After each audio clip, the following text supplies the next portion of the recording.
नमस्कार दोस्तों, आइए सुनते हैं सुभद्रा कुमारी चौहान की कहानी आहुति। लेकिन उससे पहले अगर आपने अभी तक मेरे चैनल को सब्सक्राइब नहीं किया है तो प्लीज़ मेरे चैनल को सब्सक्राइब कर लें और वीडियो को लाइक और शेयर करना ना भूलें। तो आइए शुरू करते हैं आज की कहानी आहुति। जनाने अस्पताल के पर्दा वार्ड में दो स्त्रियों को एक ही दिन बच्चे हुए। कमरा नंबर 5 में बाबू राधे श्याम जी की स्त्री मनोरमा को दूसरी बार पुत्र हुआ था। उन्हें प्रसूति ज्वर हो गया था। उनकी अवस्था चिंताजनक थी। वे मृत्यु की घड़ियां गिन रही थी। कमरा नंबर 6 में कुंतला की मां के 7वां बच्चा लड़की हुई थी। मां बेटी दोनों ही स्वस्थ और प्रसन्न थीं। घर में कोई बड़ा आदमी न होने के कारण मां की देखभाल कुंतला ही करती थी। उसके पिता एक दफ्तर में नौकरी करते थे। उन्हें पत्नी की देखभाल करने की फुर्सत ही कहाँ थी। पंडित राधे श्याम जी एडवोकेट अपनी माँ और कई नौकरों के रहते हुए भी पत्नी को छोड़कर कहीं न जाते थे। 10 दिन के बाद कुंतला की माँ पूर्ण स्वस्थ होकर बच्ची समेत अपने घर चली गई और उसी दिन राधे श्याम जी की स्त्री का देहांत हो गया। अपने नवजात शिशु को लेकर वे भी घर आए, किंतु पत्नी विहीन घर उन्हें जंगल से भी अधिक सूना मालूम हो रहा था। पत्नी के देहांत के बाद राधे श्याम जी ने दृढ़ निश्चय कर लिया था कि वे दूसरा विवाह नहीं करेंगे। मनोरमा पर उनका अत्यंत प्रेम था। वह अपने चिन्ह स्वरूप जो एक छोटा सा बच्चा छोड़ गई थी, वही राधे श्याम जी के जीवन का आधार था। वे कहते थे कि इसी को देखकर और मनोरमा की मूर्ति की पूजा करते हुए अपने जीवन के शेष दिन बिता देंगे। जिस हृदय मंदिर में वे एक बार मनोरमा की पवित्र मूर्ति की स्थापना कर चुके थे, वहां पर किसी दूसरी प्रतिमा को स्थापित नहीं कर सकते थे। घर से उन्हें विरक्ति सी हो गई थी। भीतर वे बहुत कम आते, अधिकतर बाहर बैठक में ही रहा करते। घर आते ही वहां की एक एक वस्तु उन्हें मनोरमा की स्मृति दिलाती। उनका हृदय विचलित हो जाता। जिस कमरे में मनोरमा रहा करती थी, उसमें सदा ताला पड़ा रहता। उस कमरे में वे उस दिन से कभी न गए थे जिस दिन से मनोरमा वहां से निकली थी। जीवन से उन्हें वैराग्य सा हो गया था।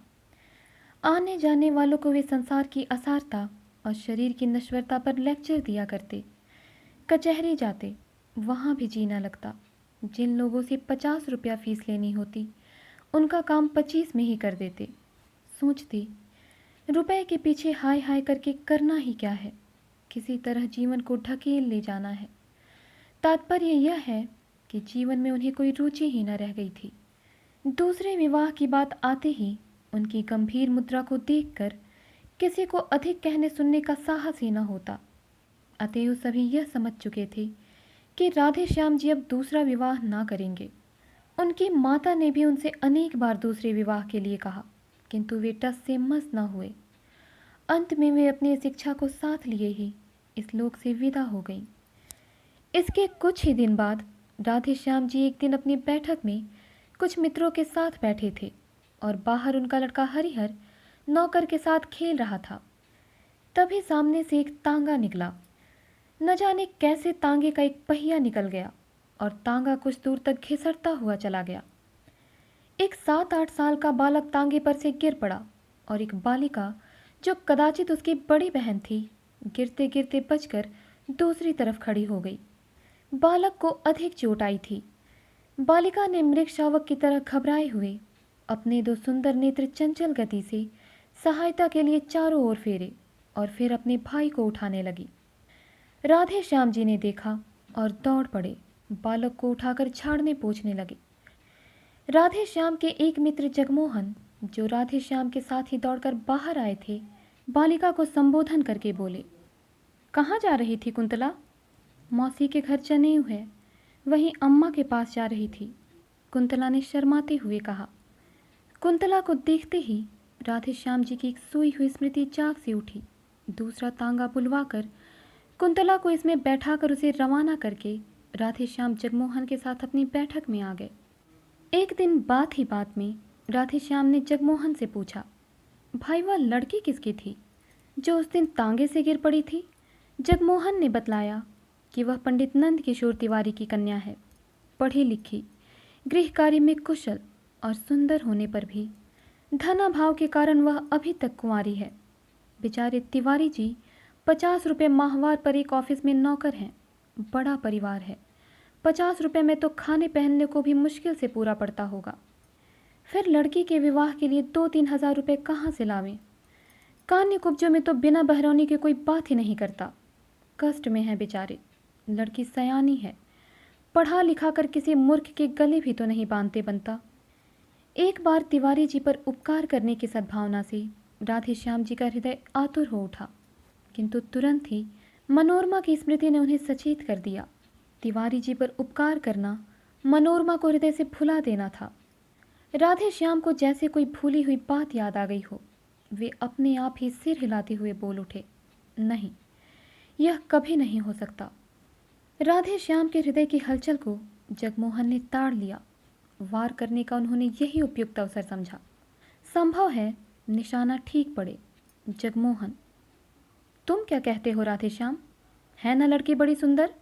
पर बेचारी को कोई योग्य वर नहीं मिलता। अगर तुम इससे विवाह कर लो तो कैसा रहे? राधे श्याम उदासीनता से बोले, भाई लड़की सुंदर तो ज़रूर है, पर मैंने तो विवाह न करने की प्रतिज्ञा कर ली है। जगमोहन उत्साह भरे शब्दों में बोले, अरे छोड़ो भी, ऐसी प्रतिज्ञा तो पत्नी के देहांत के बाद सभी कर लेते हैं। उसके माने यह थोड़ी ही है कि फिर कोई विवाह ही नहीं करता। अरे भाई, जन्म और मृत्यु जीवन में लगा ही रहता है। संसार में जो पैदा हुआ है वह मरेगा, जो मरा है फिर आएगा। रंज किसे नहीं होता, किंतु उस रंज के पीछे बैरागी थोड़े ही बन जाना पड़ता है। और फिर अभी तुम्हारी उम्र ही क्या है, यही न 35-36 साल की। बस जीवन भर तपस्या करने की बात है। बिना स्त्री के घर जंगल से भी बुरा रहता है। ब्रजेश की माँ 4 दिनों के लिए मैके चली जाती है तो घर जैसे काट खाने दौड़ता है। राधे श्याम बोले, यह कोई बात नहीं जगमोहन, घर से तो मुझे कुछ मतलब ही नहीं है। जिस दिन मनोरमा का देहांत हुआ मेरे लिए घर घर ही नहीं रह गया। बात इतनी है कि बच्चे की देखभाल करने वाला अब कोई नहीं है। अम्मा थी तब तक तो कोई बात ना थी, पर अब बच्चे की कुछ भी देखभाल नहीं होती। नौकरों पर बच्चे को छोड़ देना उचित नहीं, और मैं कितनी देखभाल कर सकता हूँ, तुम ही सोचो। परिणाम यह हुआ कि बच्चा दिनों दिन कमज़ोर होता जा रहा है। राधे श्याम का विवाह कुंतला के साथ हो गया। उनकी उजड़ी हुई गृहस्थी में बहार आ गई। मनोरमा के बंद कमरे का ताला खोलकर उनके चित्रों पर हल्की रंगीन जाजिम का पर्दा डाल दिया गया। उस घर में फिर से नुपुर की मधुर ध्वनि सुनाई पड़ने लगी। चतुर गृहिणी का हाथ लगते ही घर फिर से स्वर्ग हो गया। कुंतला की कार्यकुशलता और बुद्धि की कुशाग्रता पर राधे श्याम मुग्ध थे। कुंतला के प्रेम के प्रकाश से उनका हृदय आलोकित हो उठा। अब वहाँ पर मनोरमा की धुंधली स्मृति के लिए भी स्थान न था। वे पूर्ण सुखी थे। राधे श्याम जी ने दूसरा विवाह किया था, संभवतः हरिहर की देखभाल के लिए ही, किंतु इस समय कुंतला को हरिहर से अधिक राधे श्याम की देखभाल करनी पड़ती थी। उनकी देखभाल से ही वह परेशान हो जाती, इतनी थक जाती कि उसे हरिहर की तरफ आंख उठाकर देखने का भी अवसर न मिलता। कुंतला के असाधारण रूप और यौवन ने तथा राधे श्याम जी की ढलती अवस्था ने उन्हें आवश्यकता से अधिक असावधान बना दिया था। बुरा भला कैसा भी काम हो, सबकी एक सीमा होती है। राधे श्याम के इस अनाचार से कुंतला को जो मानसिक वेदना होती सो तो होती ही थी। इसका प्रभाव उसके स्वास्थ्य पर भी पड़ने लगा। कुंदन की तरह उसका चमकता हुआ रंग पीला पड़ गया। आंखें निस्तेज हो गई। 6 महीने की बीमार मालूम होती। वैसे ही वह स्वभाव से सुकुमार थी। अब चलने में उसके पैर कांपते। सदा हाथ पैरों में दर्द बना रहता। जी सदा ही अलसाया रहता। खाट पर लेट जाती तो उठने की हिम्मत ना पड़ती। कुंतला की इस अवस्था से राधे श्याम अनभे के हो सो बात ना थी। उन्हें सब मालूम था। कभी कभी ग्लानि और पश्चाताप उन्हें भले ही होता, किंतु लाचार थे। कहते हैं ढलती उम्र का विवाह और दूसरे विवाह की सुंदर स्त्री मनुष्य को पागल बना देती है। था भी कुछ ऐसा ही। कुंतला अपने जीवन से कुछ बेजार सी हो रही थी, किंतु वह राधे श्याम को किस प्रकार रोक सकती थी। वह तो उनकी विवाहिता ठहरी। 7 भांवरे फिर लेने के बाद राधे श्याम को उसके शरीर पर पूरी मोनोपॉली से मिल चुकी थी न। इधर कुछ दिनों से शहर में एक स्त्री समाज की स्थापना हुई थी। एक दिन उसकी कार्यकारिणी की कुछ महिलाएं आकर कुंतला को निमंत्रण दे गई। कुंतला ने सोचा, अच्छा ही है, घंटे 2 घंटे घर से बाहर रहकर अपने इस जीवन के अतिरिक्त भी देखने और सोचने समझने का अवसर मिलेगा। उसने निमंत्रण स्वीकार कर लिया।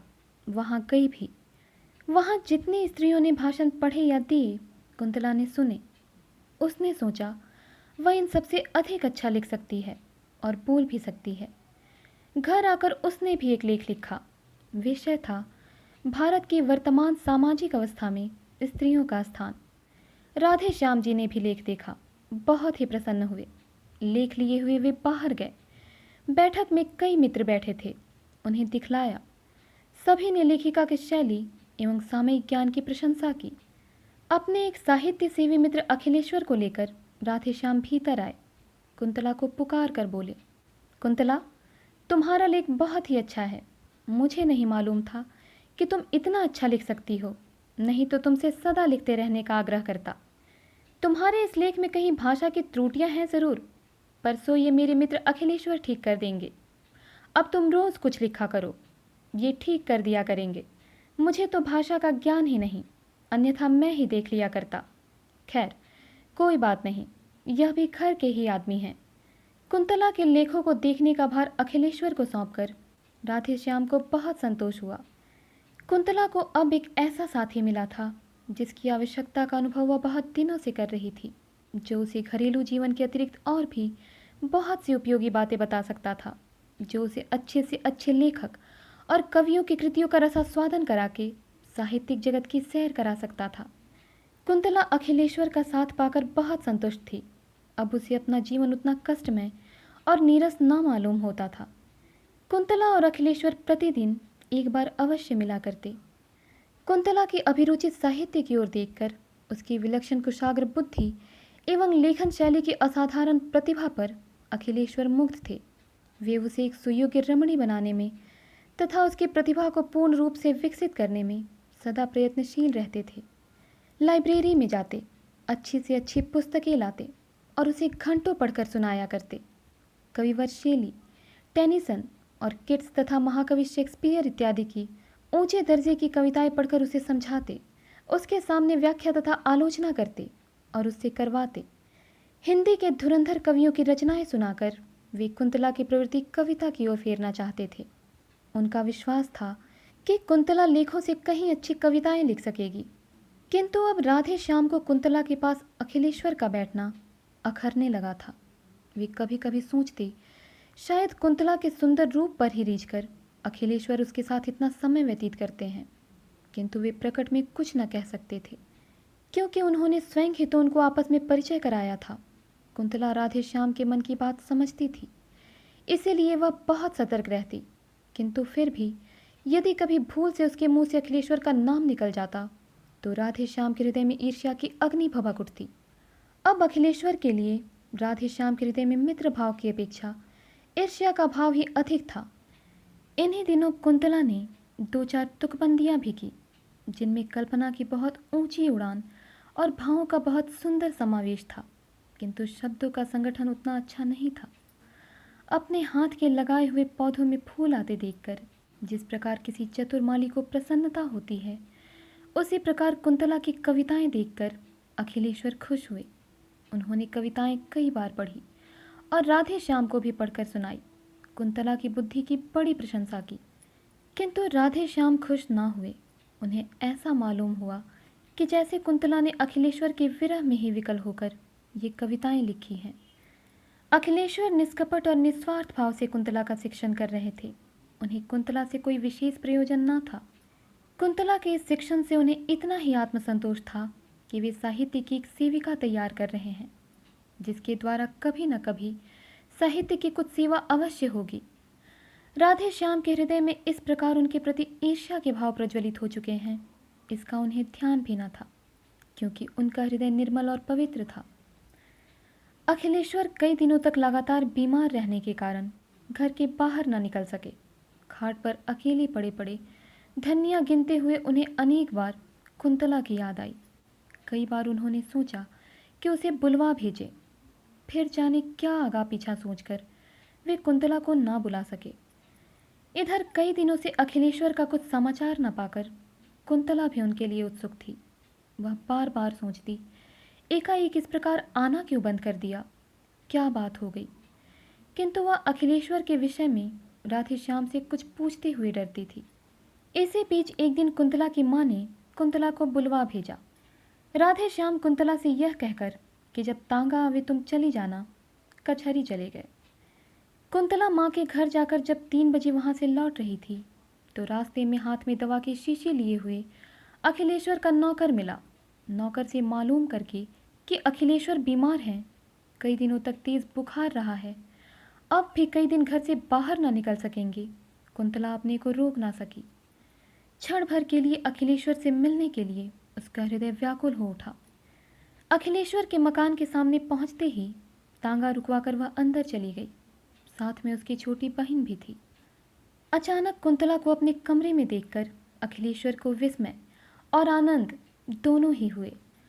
अपनी खाट के पास ही कुंतला के बैठने के लिए कुर्सी देकर वे स्वयं उठकर खाट पर बैठ गए और बोले, कुंतला, तुम कैसे आ गई? इस बीमारी में तो मैंने तुम्हारी बहुत याद की। इसी समय राधेश्याम जी ने कमरे में प्रवेश किया। कुंतला कुछ भी ना बोल पाई। राधेश्याम को देखते ही अखिलेश्वर ने कहा, आओ भाई राधेश्याम, आज कुंतला आई तो तुम भी आए, वरना आज 8 दिन से बीमार पड़ा हूँ। रोज़ ही तुम्हारी याद करता था, पर तुम लोग कभी ना आए। फिर घड़ी की ओर देख कर बोले, आज 3 बजे ही कचहरी से कैसे लौट आए? राधेश्याम ने रुखाई से उत्तर दिया, कोई काम नहीं था, इसीलिए चला आया।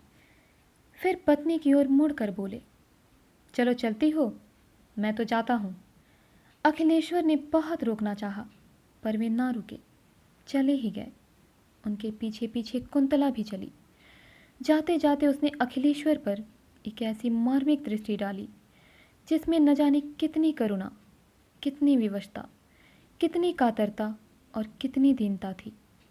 कुंतला चली गई, किंतु उसकी इस करुण दृष्टि से अखिलेश्वर की आंखें खुल गई। राधेश्याम के आंतरिक भावों को वे अब समझ सके। घर पहुंचकर कुंतला कुछ न बोली, वह चौके में चली गई। कुछ ही क्षण बाद उसने लौट कर देखा कि उसके लेख, कविताएं, कापियाँ, पेंसिलें और अखिलेश्वर द्वारा उपहार में दी हुई फाउंटेन पेन सब समेटकर किसी ने आग लगा दी है। उसी अग्नि में अखिलेश्वर का वह प्यारा चित्र, जो कुछ ही क्षण पहले ड्राइंग रूम की शोभा बढ़ा रहा था, धूं धूं करके जल रहा है। और ऊपर उठती हुई लपटें मानो यह कह रही हैं, कुंतला, यह तुम्हारे साहित्यिक जीवन की चिता है। तो दोस्तों, उम्मीद करती हूँ कहानी आपको पसंद आई होगी। इसी प्रकार की और कहानियों के लिए हमारे साथ जुड़े रहें। मिलती हूँ अगली कहानी के साथ, तब तक के लिए धन्यवाद।